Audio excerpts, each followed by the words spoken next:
எண்ணெயை ஊற்றிக்கோங்க.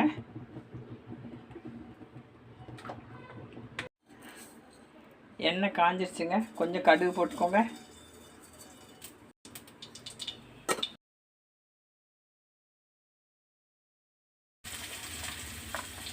இது பெரிய உள்ளி போட்டுக்கோங்க.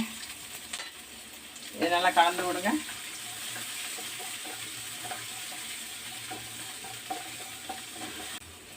இதில் கேரட் போடுங்க. துருவின கேரட் போட்டுக்கோங்க. அதை நல்லா கலந்து விடுங்க. கொஞ்சம் உப்பு போட்டுக்கோங்க. இதை நல்லா கலந்து விடுங்க. நல்லா வேகட்டுங்க. இதில் மீடியம் சைஸ் தக்காளி ஒரு 2 எண்ணெய் போட்டுக்கோங்க. இதை நல்லா கலந்து விடுங்க. தக்காளிக்கு கொஞ்சம் உப்பு போட்டுக்கோங்க.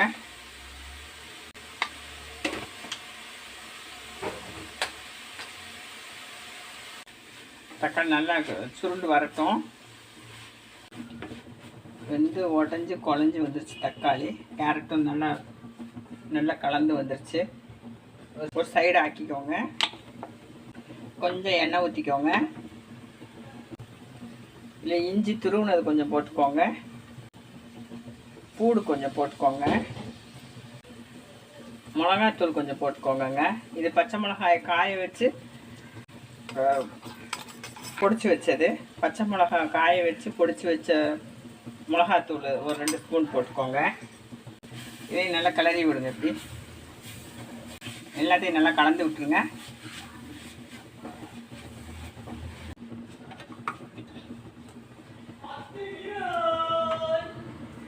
இதில் சோறு போட்டுருங்க.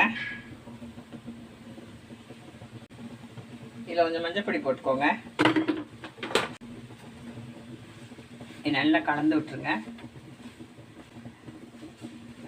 அவ்வளோதாங்க, தக்காளி கேரட் சாதம் ரெடி. இந்த கருவேப்பிலை போட்டுக்கோங்க. அவ்வளோதாங்க, கேரட் தக்காளி சாதம் ரெடிங்க.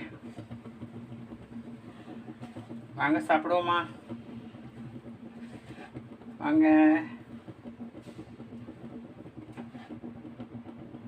வாங்க சாப்பிடுவோம்.